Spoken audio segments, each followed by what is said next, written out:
Bien-aimé, ce matin, je suis venu déclarer sur ta vie.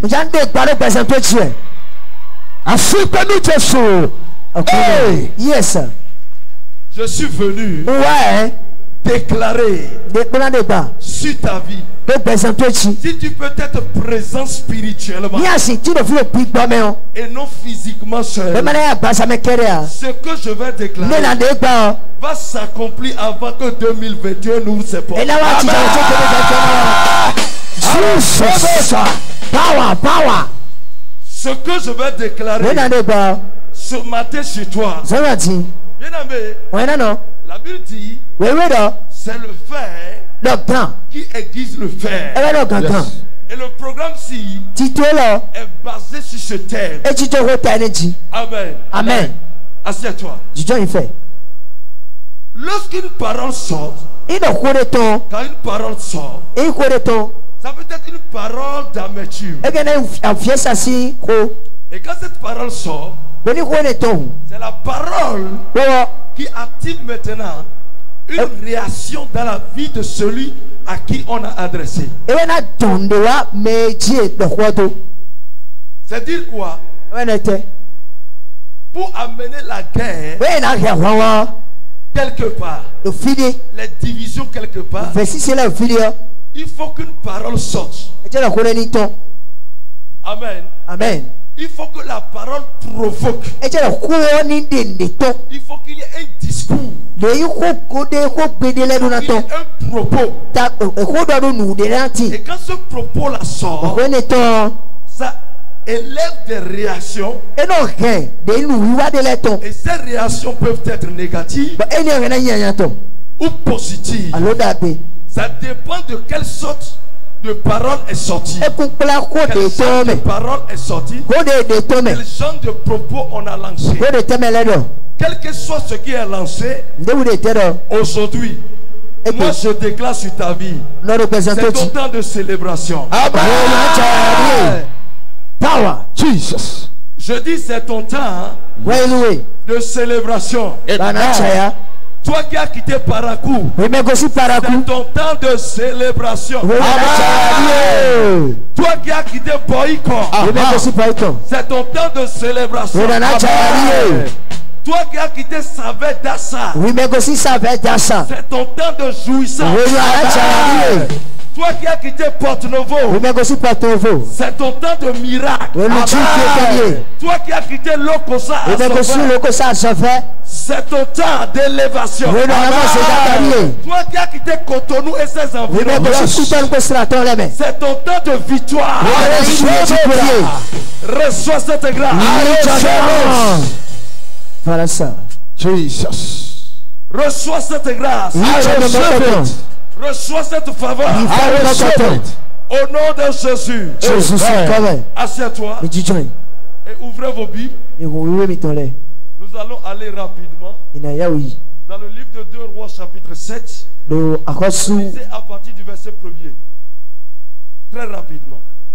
Élisée dit: écoutez la parole de l'Éternel. Ainsi parle l'Éternel.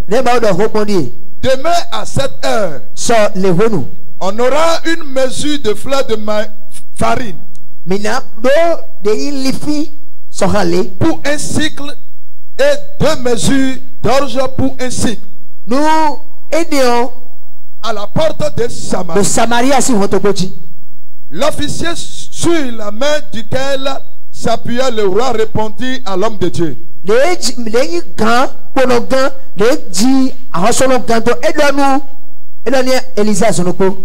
quand l'Éternel ferait des fenêtres au ciel, pareille chose arriverait-elle? Et Élisée dit: tu le verras de tes yeux, mais tu n'en mangeras point. Amen. Bien-aimé dans le Seigneur, ici, la Bible nous parle d'un peuple du nom de Samarie. Et là, je vais faire une différence en même temps pour vous. La Samarie est la capitale d'Israël. Et Jérusalem est la capitale de Juda. Est-ce que quelqu'un comprend? Et ici, ça concerne la Samarie. Elle avait dit la Samarie est un peuple qui se trouvait en guerre souvent contre les Syriens. Ces deux peuples ne s'entendent pas. Même s'ils font des contrats de paix, quelque temps après, la tension remonte toujours. La tension reprend toujours. Bien-aimé dans le Seigneur. Et quand c'est comme ça, le peuple vit le qui-vive. Amen. Amen.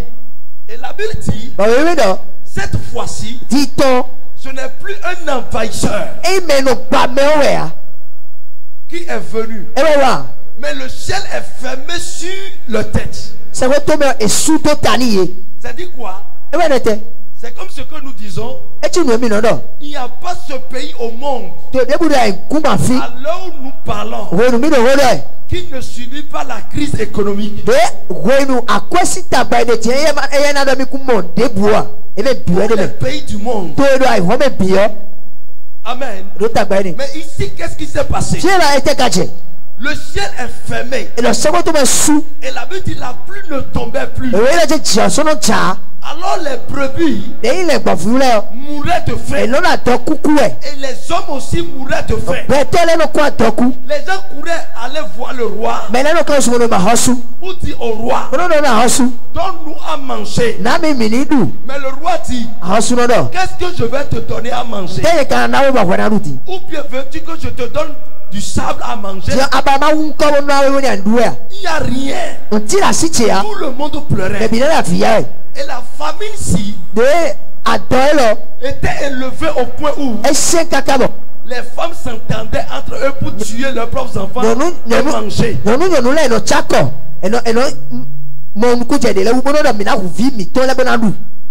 Ce n'est plus la sorcellerie où on peut venir maintenant spirituellement pour attaquer ton enfant. Les femmes s'entendaient comme ça physiquement. Voilà, nous sommes voués à la mort.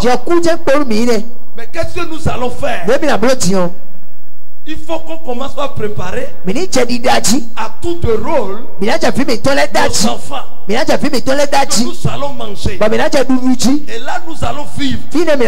Après, si la famine passe, nous allons maintenant faire d'autres enfants. Le moment où quelqu'un dit, nous n'avons pas trouvé à manger, et il n'y en a pas quelque part où ils peuvent aller prendre. Écoutez-moi. Et ils prennent ce genre de décision. C'est pour que tu puisses savoir la véracité et la quintessence de la chose. Amen. Amen. Bien-aimé dans le Seigneur, ceci sévissait. Mais personne ne trouvait la solution. Amen. Amen. Personne ne trouvait la solution. Et un jour, il y a un monsieur qui avait versé de l'eau sur les mains d'Élie. Celui-là qui avait l'autorité de fermer le ciel et de l'ouvrir. Selon sa parole. Cet homme s'est apparu. Amen. Amen. Le prophète Élie, c'est l'homme de Dieu qui disait la pluie arrête. Et la pluie s'arrêtait. C'est lui qui disait il va pleuvoir. Et il pleut. C'est lui qui fermait le ciel pendant 3 ans et demi. Sur sa parole. Et le ciel obéissait. Il avait les clefs des cieux. Et il appelait même le feu. Et le feu descendait. Amen. Amen. Et on dit maintenant, c'est le serviteur de cet homme qui l'a remplacé. Celui-là qui a reçu la double portion de la puissance d'Élie. Quand je parle de la puissance, je parle de l'esprit. Amen. Amen. Asseyez-vous. Bien aimé dans le Seigneur. Et quand il eut son apparition, il a déclaré. Il a déclaré quelque chose. C'est pour cela que je te dis ce matin, si tu es présent en esprit, je vais déclarer. Jesus. Power. Il a déclaré. Il dit demain, à cette même heure, il y aura de la nourriture dans toute la Samarie en abondance. Il n'a pas dit un peu, il dit en abondance. Tu vas quitter ici, tu vas rentrer dans l'abondance. Je reçois ça. Au nom puissant de Jésus. Assieds-toi. Pourquoi? Lui, c'est un homme qui ne doit pas vivre dans l'indigence. Amen. Amen.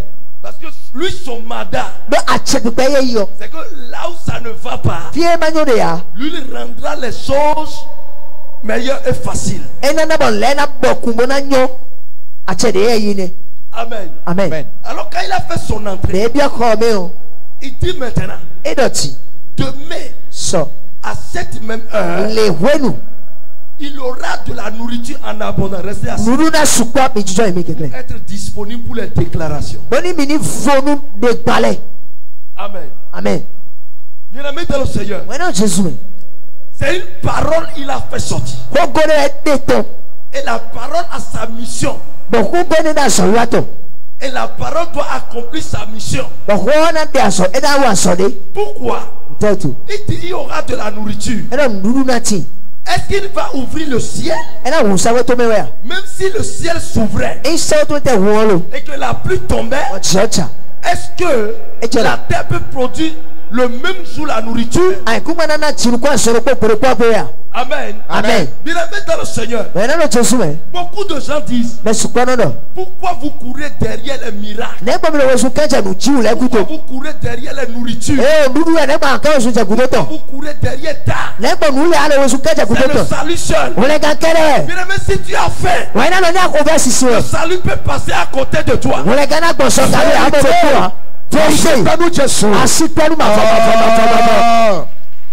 Si tu as faim, écoute-moi. Race sont ceux-là qui ont faim et qui arrivent à prier. Vérité. Parce qu'au moment où tu t'agenouilles pour prier, il y a la nature qui émet des étincelles. Tes yeux commencent par voir à 3 à 4.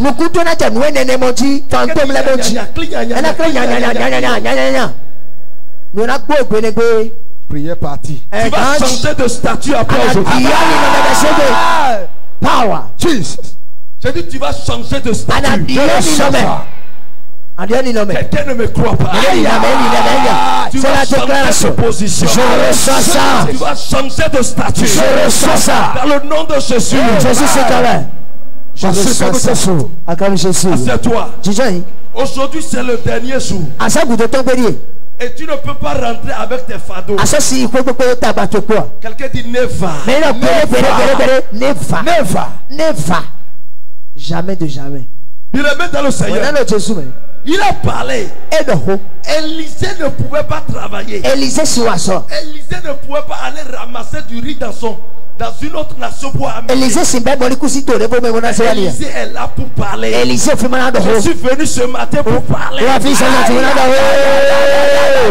Je suis venu ce matin pour dire quelque chose. Oh my God. Aïe. Powerful. Jesus. Powerful. Yes. Assieds-toi. Assieds-toi. Écoute-moi correctement. Et la Bible dit, il a parlé. Il ne pouvait pas aller vers le roi. Parce que le roi ne croit pas. Il ne peut pas aller vers des officiers. Mais il a vu que là, celui-ci qui le roi comptait, celui qui était la main droite du roi, ce qui le roi avait confiance, et qui dirigeait le pays avec le roi. Là, il y a quelque chose.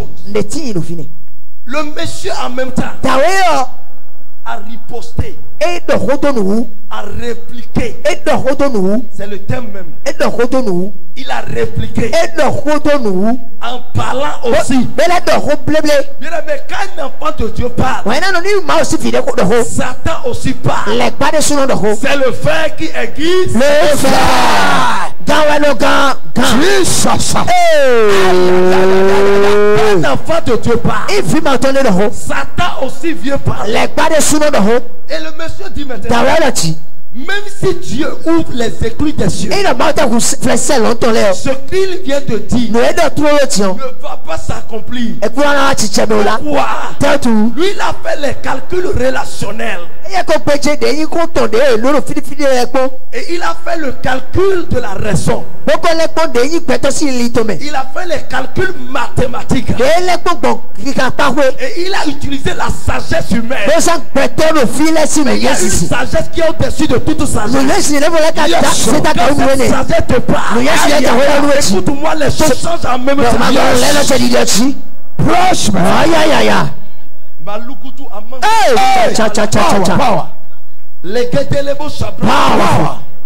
Je suis en train de sentir quelque chose. Jesus. Je suis en train de sentir quelque chose de puissant. Et ça va agir dans ta vie. Je reçois ça. I receive it. Assieds-toi. Dis-le dans le Seigneur. Écoute-moi correctement. Écoute-moi. La Bible dit, en même temps, quand il a parlé, Élisée aussi a encore parlé. Élisée a dit, mon frère, tu regarderas avec tes yeux, mais tu n'en mangeras point. Regardez la guerre des paroles. Le chrétien n'est pas là pour pleurer. Parce que quelqu'un s'est moqué de lui. Si quelqu'un se moque de toi, toi aussi tu vas parler. Jésus va dire, attends-moi quelque chose. Attends-moi 2 semaines. Tu verras ma vie. Aïe aïe aïe aïe. Mon voisin, attends-moi. Et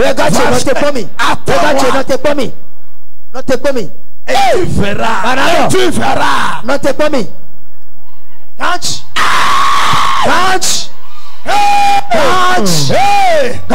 Attends-moi. Et tu verras quelque chose. Quelqu'un ne sait pas. Et tu verras mon miracle. Attends-moi. Et tu verras ma célébration. Attends-moi. Et tu viendras demander à manger. Attends-moi. Quelqu'un dit attends-moi. Non, t'es comme une couteau de ma faire. Anamon, vous n'avez pas tchaoui. Powerful.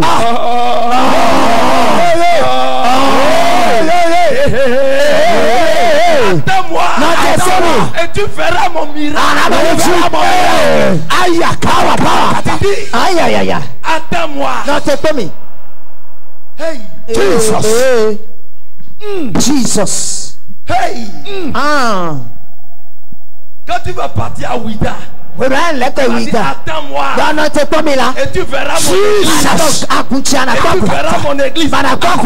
On s'est laissé les gens. Laissez les anges. Laissez les anges. Contrôlez seulement l'atmosphère. Contrôlez seulement l'atmosphère. Attends-moi. Quelque chose se passe. Ça se passe. Regardez ça. L'on est de frapper partout. Attends-moi. Notez pas mais. Tu verras mon bébé Mia. Hey. Anointing. L'atmosphère s'est troublée. Anointing power. Malukutu ça. Aujourd'hui, ce n'est pas prophétie personnelle. Aujourd'hui, dans ma déclaration, tu vas voir ton problème. Regardez ça. La puissance du Saint-Esprit. Holy Ghost powerful. Anointing of God. Attends-moi. Powerful anointing. Not me. Dis fois c'est attends-moi. Attends. Et tu verras ma promotion. Ma promotion. Aïe.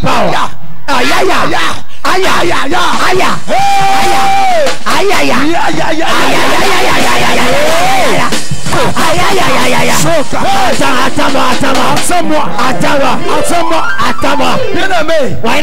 Pour avoir le salut, la Bible dit il faut confesser Jésus. Pour avoir le miracle, il faut parler. Pour avoir le salut, on fait quoi? On parle. Pour avoir le miracle, on parle. Pour avoir la bénédiction, on parle. Pour avoir une femme à l'intérieur de toi, pour devenir président de la République,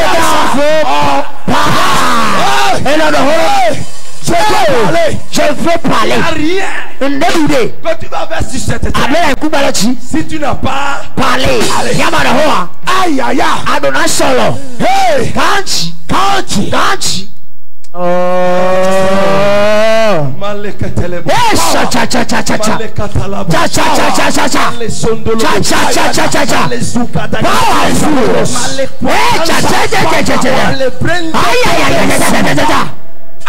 Power.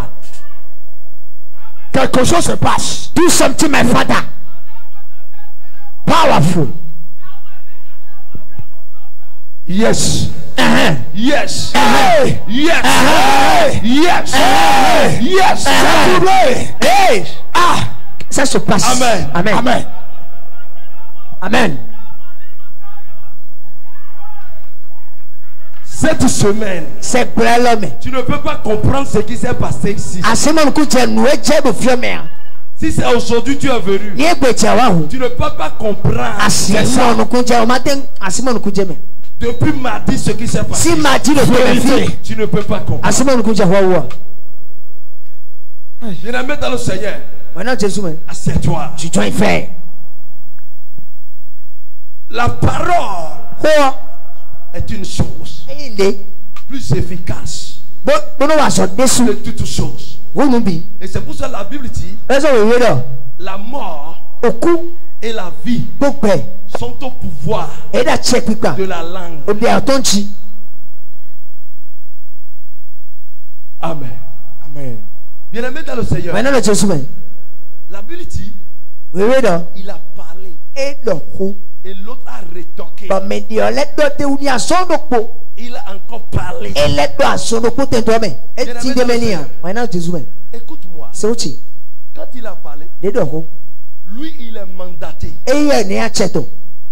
Et la parole doit intervenir, sinon on va lui couper la tête. Ça veut dire quoi? Si elle déclare quelque chose, ça ne se passe pas dans ta vie. Tu vas me traiter de quoi? De faux. Par conséquent, je vais sceller ça maintenant. Powerful. Powerful.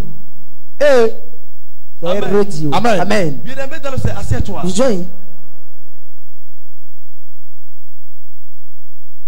La vie dit il a rétorqué. verras de tes propres yeux. Mais tu n'en mangeras pas. Je te dis ceci. Toi là, pour toi, les gens verront. Hein? Ils verront. Ils ne vont pas mourir. Ils vont vivre. Ils vont souffrir. Ils seront les AVC. Ils seront les AVC.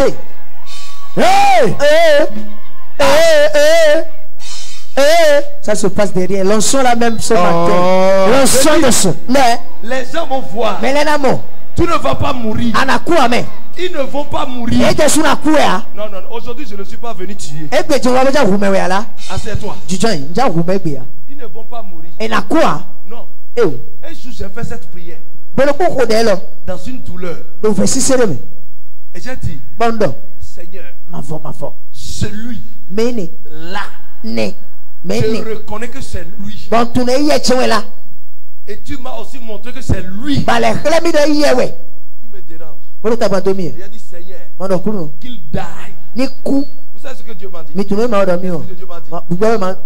dit, non, mon fils, il ne va pas mourir, mais il va vivre. Quand il te verra, il aura AVC.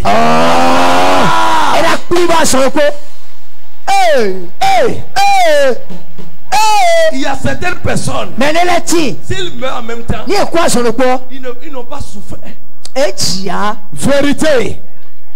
Hey!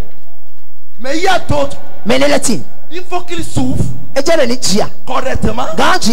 Au moment où toi tu réussis, et ils vont savoir que Dieu est grand et que Jésus est sur la terre. Power. Amen. Amen. Assieds-toi. Quand il a dit ça, il y a eu du cataclysme. Il y a eu un bouleversement de la terre à la faveur du prophète. Quelqu'un dit cataclysme. Cataclysme. My God, my God. Il y a le cataclysme divin qui se passe. Et ça va se passer. C'est pour cela que je vais exposer des sorciers dans cette semaine, dans ce mois.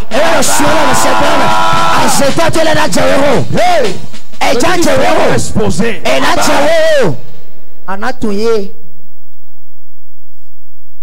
Assieds-toi. Bien-aimé dans le Seigneur. La Bible dit, il y a eu un bouleversement. Amen. Quand la parole sortait, l'effet de la parole pour l'autre sortait, mais ça n'a pas de pouvoir. Pourquoi? Je vais vous expliquer. L'autre voyait sur les yeux physiques. Le prophète, c'est celui-là qui parle sans consulter Dieu. Et Dieu agit. C'est ça.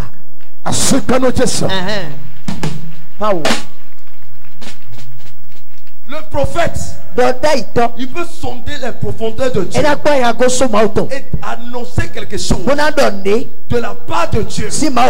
Mais le prophète peut aussi parler à cause du mandat qu'il a reçu pour solutionner quelque chose. Et parce qu'il a parlé, Dieu est dans l'obligation de l'alliance qu'il porte avec son Dieu.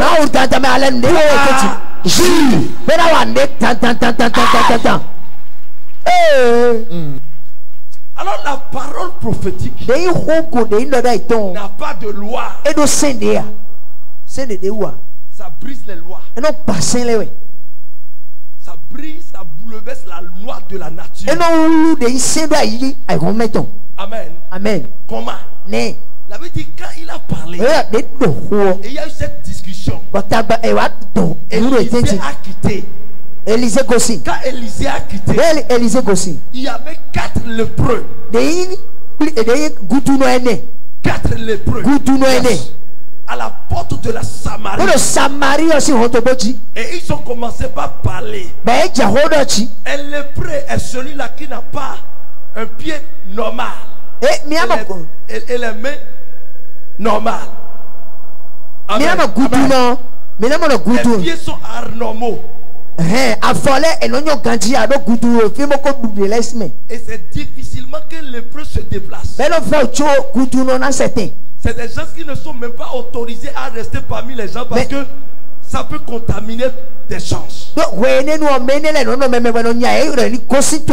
Si vous avez la lèpre sur vous, on doit vous écarter du peuple.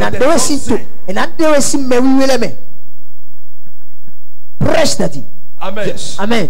Et bien là, écoute-moi. Quand tu vas quitter ici, Dieu va utiliser quelqu'un sur qui toi tu ne comptais pas. Mais là où il n'y avait pas de chemin, là où toi tu ne pensais pas que quelque chose peut sortir de là, quelque chose va sortir de là pour te rencontrer.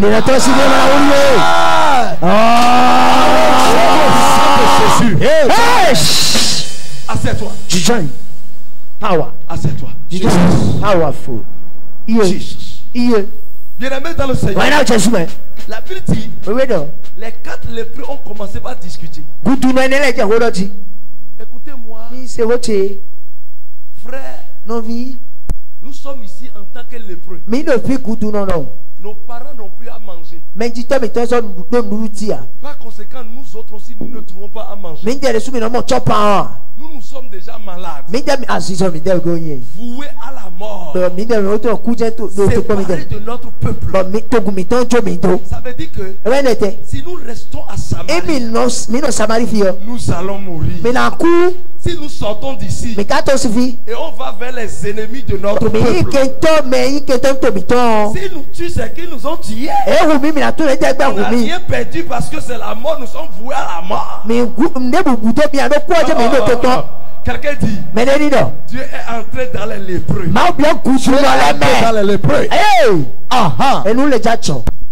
Et les lépreux ne sont plus à leur propre contrôle. Il y a une influence spirituelle qui attire le surnaturel dans le naturel. Bien-aimé dans le Seigneur. Et ainsi, en même temps, la Bible dit que les lépreux ont continué leur discussion. Ils ont pris la décision d'aller en Syrie, l'ennemi de leur nation. Et ils ont pris le chemin. Ils ont pris le chemin. Ils ont pris le chemin pour dire qu'ils vont se rendre là-bas. C'est sûr. Pour leur entrée, même à l'approche déjà, c'est les sacs qui vont les traverser. Parce que les forces de l'ordre qui sécurisent la zone interdite entre les deux nations vont les voir et en même temps vont les flécher. Parce que les autres ils ne sauront même pas que c'est des malades. On va finir avec eux. C'est ce qu'il devait faire.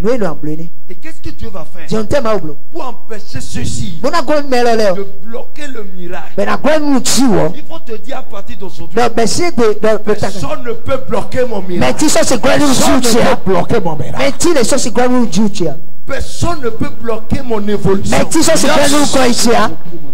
Personne ne peut agir contre la volonté de Dieu dans ma vie. Assieds-toi. Et la Bible dit, quand ils ont continué, le pied des lépreux, Dieu l'a transformé en une bombe atomique. Yes. Le pas des lépreux résonnait dans le camp des Syriens. Écoutez correctement, c'est pas dans le peuple syrien. C'est dit dans le camp militaire syrien. C'est les forces de l'ordre qui sécurisent une nation. Si les forces de l'ordre sont ébranlées, il faut savoir que vous n'avez plus de sort. C'est ça, une nation. On dit la Bible dit dans le camp des Syriens. Et donc quand nous le pas des lépreux. Et tu me dis que miracle n'existe pas. Qui a dit ça? Tu me dis que miracle n'existe pas. On dit des lépreux passent. Et le pas de leurs pieds résonnait dans le camp de l'armée syrienne. Voisin, le miracle existe. Le miracle de Dieu existe. Le miracle de Dieu existe. Et je vais posséder la lumière. Je vais posséder le mien. Comme Jésus. Amen. Amen. Assieds-toi. En même temps, les militaires ont dit, oh, le roi d'Israël, de la Samarie, certainement, il est parti faire un accord avec les autres rois pour venir nous détruire. Nous seuls, nous ne pouvons pas affronter l'armée de plusieurs nations. Qu'est-ce qu'il faut faire? Il faut qu'il déserte les lieux. Alors, les militaires sont sortis de leur caserne et ils sont allés voir le roi. Monsieur le roi, nous sommes envahis par le camp adverse. Sauvons nos vies. Sauvons nos familles. En même temps, le roi montait maintenant sur l'arbre. Quelqu'un dit bras. Militaire. Officier. Capitaine. Tout le monde. Opérateur économique. Restauratrice.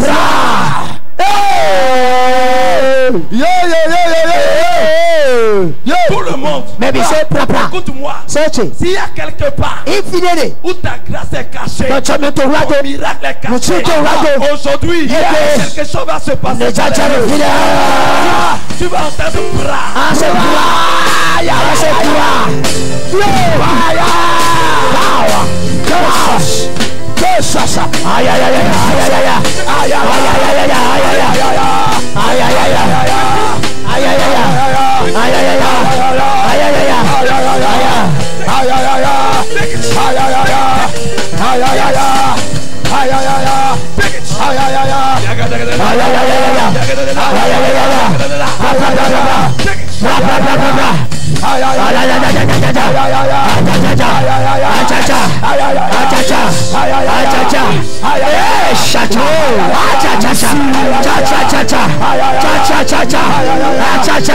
Amen. Amen. Assieds-toi. Chaise peut casser. Hey! Depuis vendredi, chaise casse ici. Vérité. Si chaise casse et quelqu'un est sauvé, c'est mieux de préserver 5000. Quelqu'un perd sa grâce.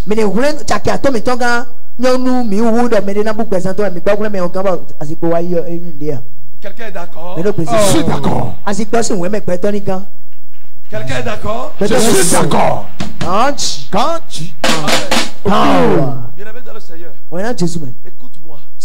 En même temps, ils ont fui leur nation. Et quand ils ont fui, la Bible dit, les lépreux ont fait leur entrée. Ils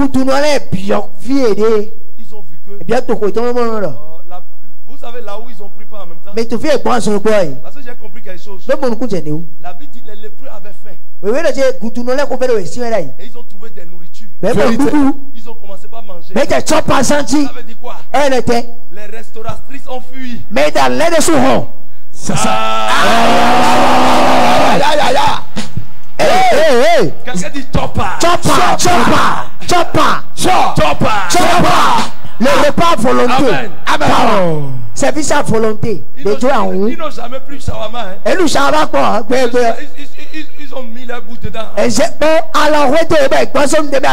la bénédiction de Dieu on ne contrôle plus comment on marche. Jesus. Écoute, les premiers jours, quelqu'un est béni. Si vous voyez comment il mange, il ne va pas savoir que il va manger pendant 2 semaines. Sa nourriture là ne lui diront encore plus rien.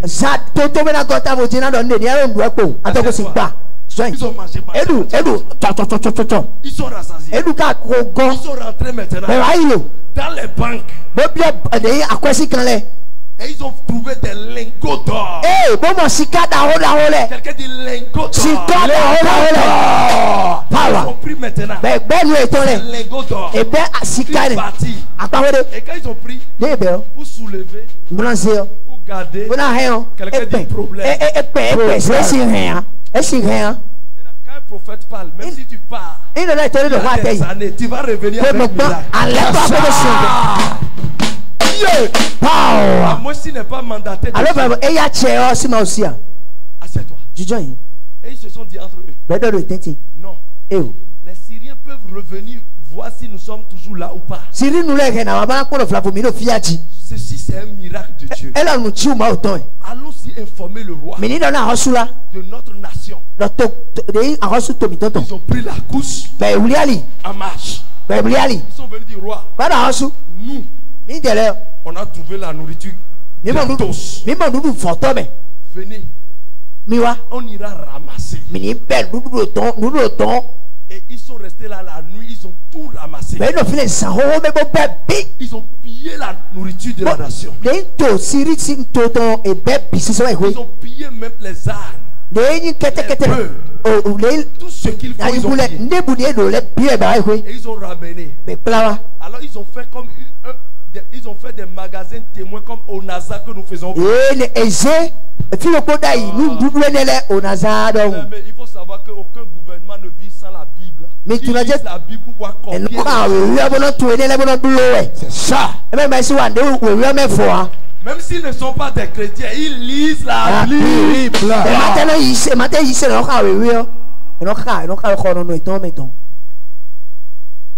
C'était des magasins. Un magasin. Et ils ont placé maintenant l'officier qui avait parlé là.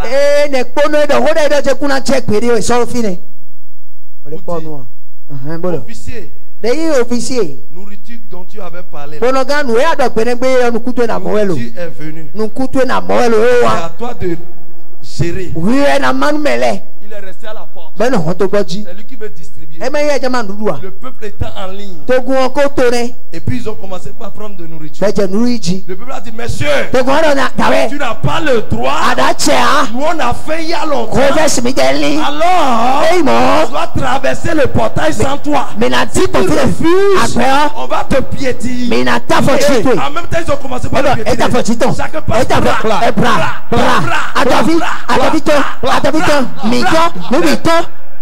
est-ce que vous avez vu camion? Mais mon camion faut m'aider quoi? Prendre pas quelqu'un. Il faut m'aider. À David on tombe mon côté. Les intestins sortent de ton côté. Et matière fécale par ici. Et la mâchoire brisée. La moelle épinière fracassée.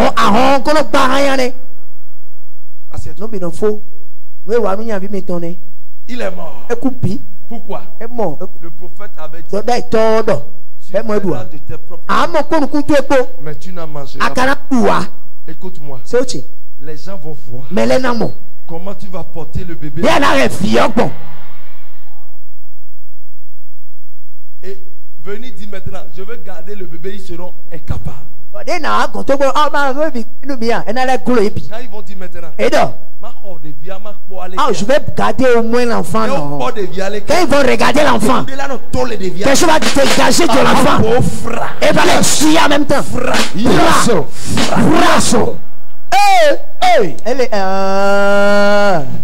Ça chauffe ce matin. Reçois cette grâce. Assieds-toi. La parole qui sort, c'est ça qui agit. La parole qui sort, c'est ça qui va opérer. La parole qui sort, c'est ça qui intervient.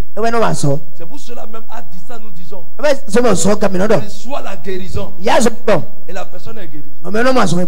Pourquoi? Quand la parole sort, il y a le Saint-Esprit qui prend ça. Et ça devient une puissance. Et cette puissance va vivifier les corps les plus faibles.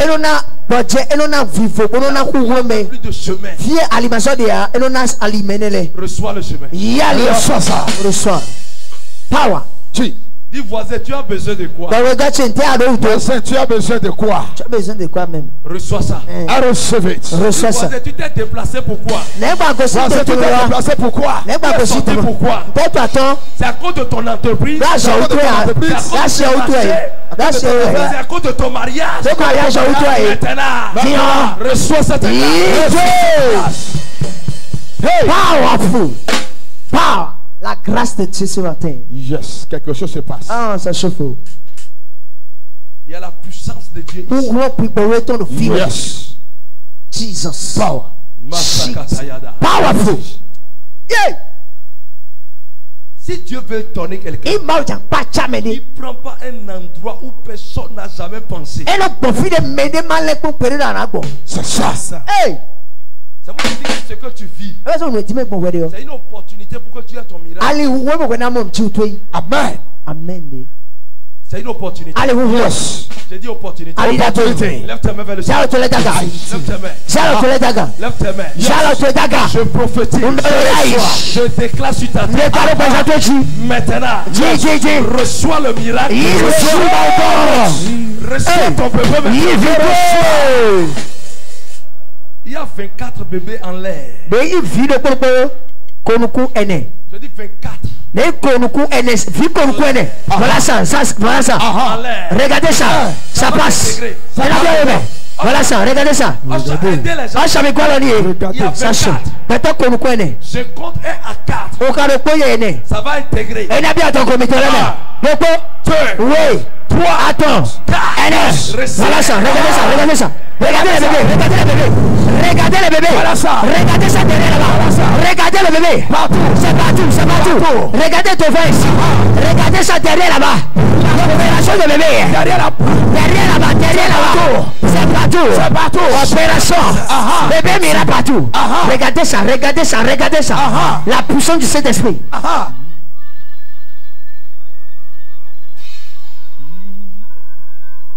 Yakata.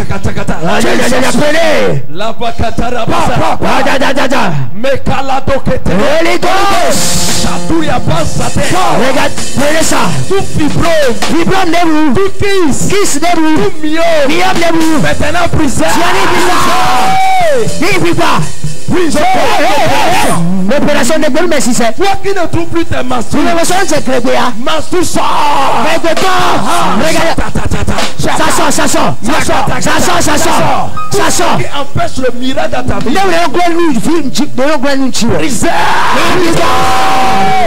Hey, Biba. Voilà ça. Destruction partout. La destruction. Derrière là-bas.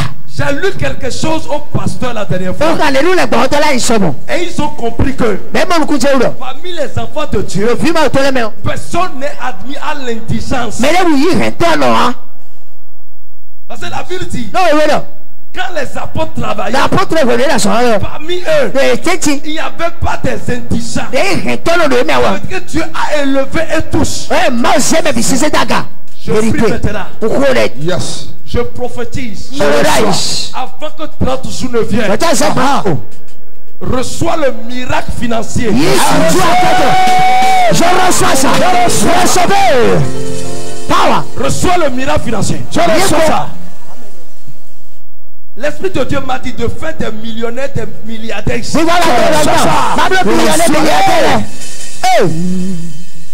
Le son de milliards coule. Chante d'état financier. Viens tes mains. Voilà ça. Regardez ça. Viens tes mains. Voilà ça. Le son de milliards. Le son de milliards. Le son de milliards. Le son de milliards. Le son de milliards. Le son de milliards. Le son de milliards. Le son de milliards. Le son de milliards. Le son de milliards. Aïe aïe aïe. Le son de milliards. Le son de milliards. Le son de milliards. Powerful. La puissance du Saint-Esprit. Holy Ghost. Quand il est glorieux, est-il de rayer l'agneau est souverain. Nous célébrons le maire, nous célébrons le roi pour l'adorer. L'agneau est souverain. Tout témoin qui vient parler contre ton miracle, contre ta faveur, pour te détruire, au nom de Jésus, je les brise. Tout esprit contre ta vie, je relâche le feu ici. Tout hôtel familial, toi tu dis autre chose, l'hôtel dit autre chose. Je relâche le feu. Regardez le feu. Le feu descend. Le feu descend. Le feu descend. Le feu descend. Le feu descend. Fire.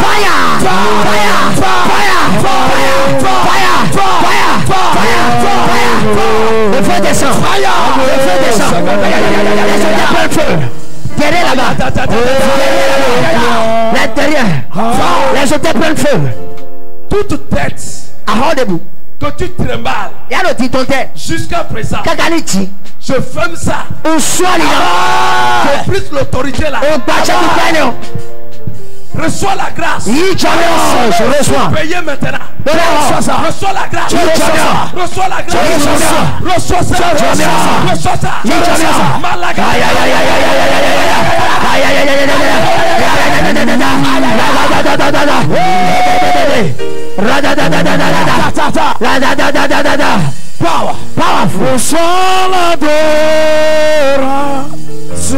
Il y a quelque chose qui veut se passer.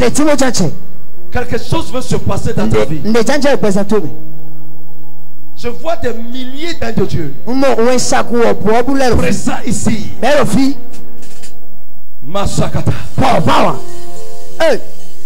Yakata. Mapratalados. Tous ces pas. Mari de nuit, femme de nuit, voilà ça derrière. Voilà ça derrière ça. Holy Ghost. Lâche.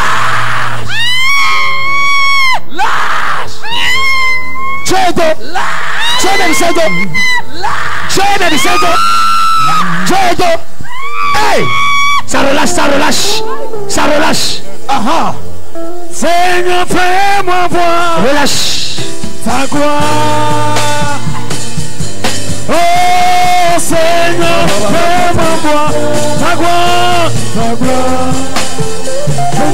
Tout ce pas que tu vois dans ton sommeil et qui vole tes finances, je relâche le feu. Je relâche le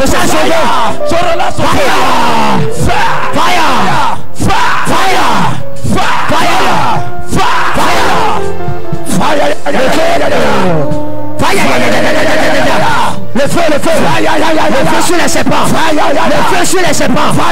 feu sur les serpents. Je parle sur ta vie encore. Tout ce que tu entreprends et qui ne marche pas, reçois la grâce. Je déclare, après aujourd'hui ça marche. Ça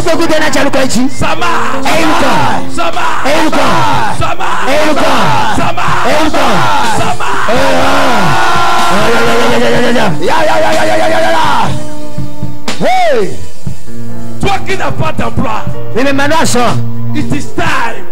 C'est l'heure. Il y a quelqu'un qui est assis dans son fauteuil.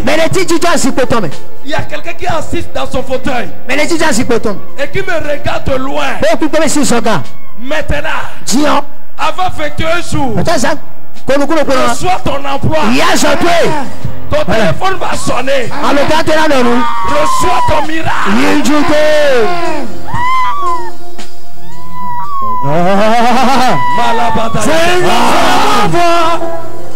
Ta gloire. Toi qui vis la déception pour le mariage, la déception, la La déception. Personne te voit. Après on te rejette. Je commande le miracle. Regardez ça.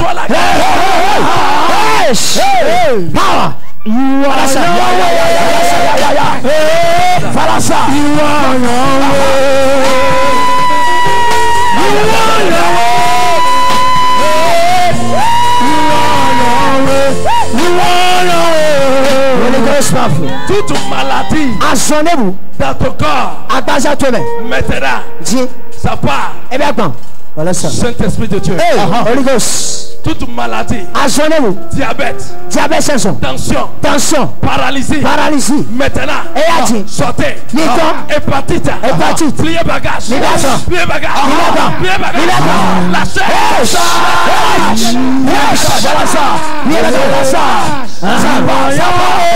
Ça part. Devant ici ça part.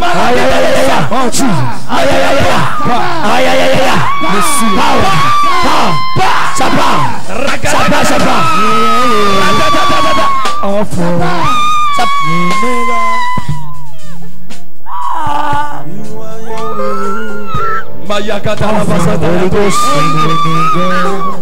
Toi qui déposes les dossiers, ton dossier disparaît sur la table des gens. Tu as ton diplôme et tu ne jouis pas de ça. Tu as ta boutique et tu ne jouis pas de ça. Tu as ton atelier et la clientèle ne vient pas. Maintenant, reçois cette grâce. Voilà ça. Yes. Holy Ghost. Ça se passe. Anointing. Ça se passe. Yes. You are Yahweh. You are Yahweh. You are Yahweh.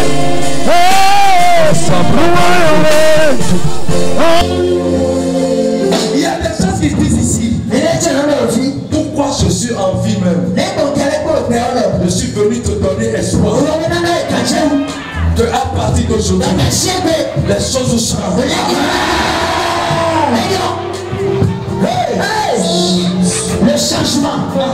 Le changement.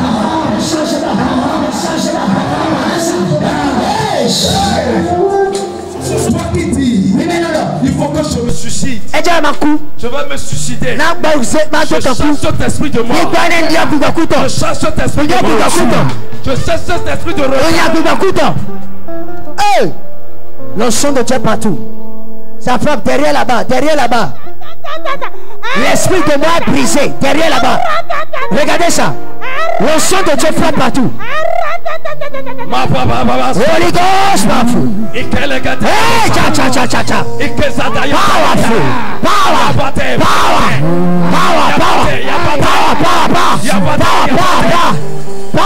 Jesus.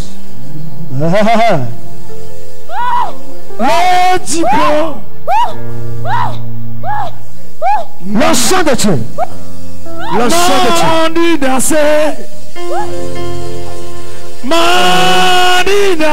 Je vais témoigner. Je vais témoigner. Oh Seigneur, peuple, ça je témoigne.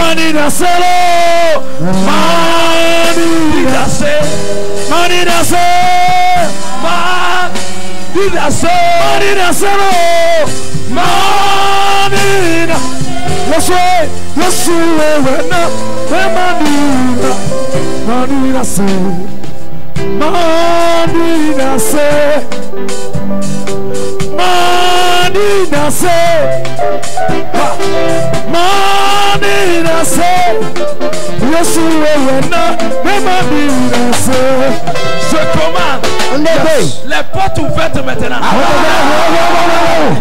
Voilà ça. Tes amis t'ont rejeté. Quand on te l'a payé, ta famille est en train de te rejeter. Parce que les choses ne changent pas. Toi qui es en retard. Toi qui n'as pas encore. Je commande. Avant que 2020 ne ferme ses portes, tu vas commencer par construire. Reçois ça. Voilà ça. Ça se passe. Ça se passe.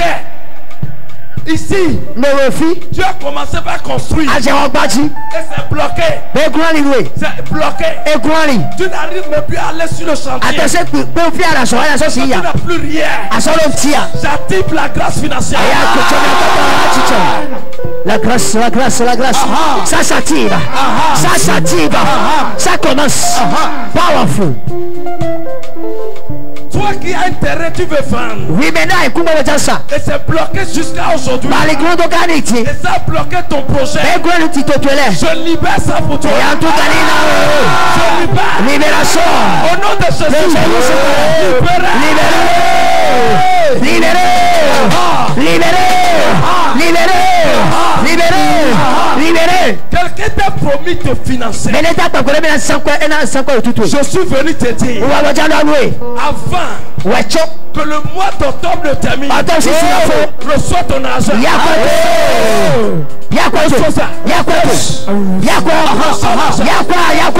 Recevez, je recevez. Voilà ça. Recevez.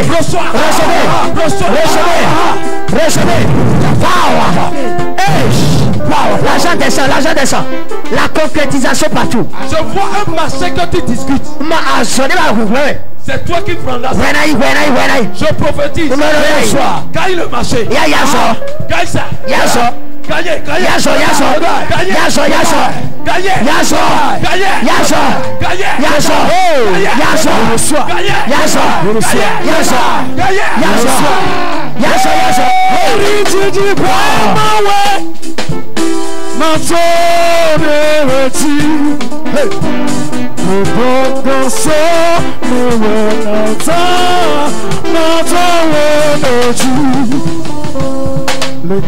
Je commence.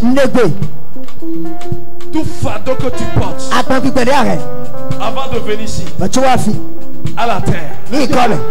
Yes. Fardeau là à la terre. Fardeau là tombe. Satan. Elle est chère. Ça tombe à la terre. Ça tombe à la terre. Ça tombe à la terre. Satan. Les fardeaux sont en train de tomber. Satan.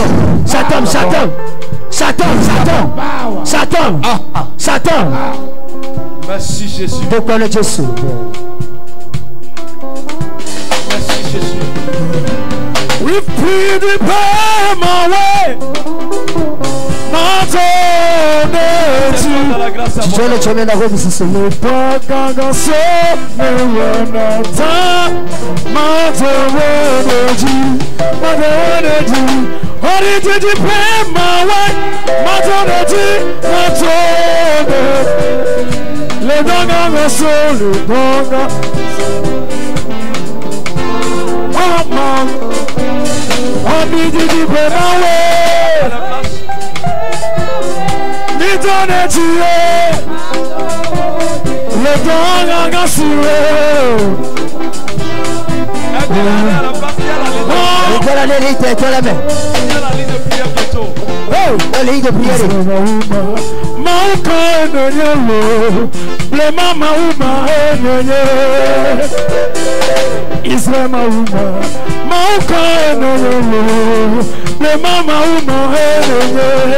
Hallelujah, when you move, Israel my way. Oh, when you move, see me turn away, when I'm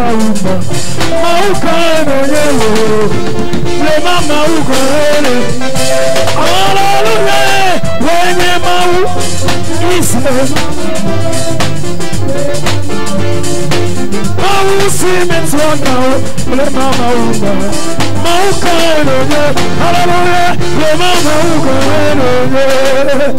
hey!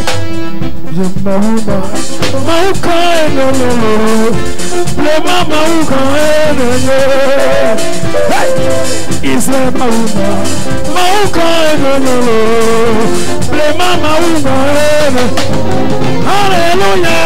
When you move, is my way. Oh, when you move, simetona blema mauka mauka ebeno blema mauka ene hallelujah wenye mau isema we oh wenye oh blema mauka ebeno blema mauka ene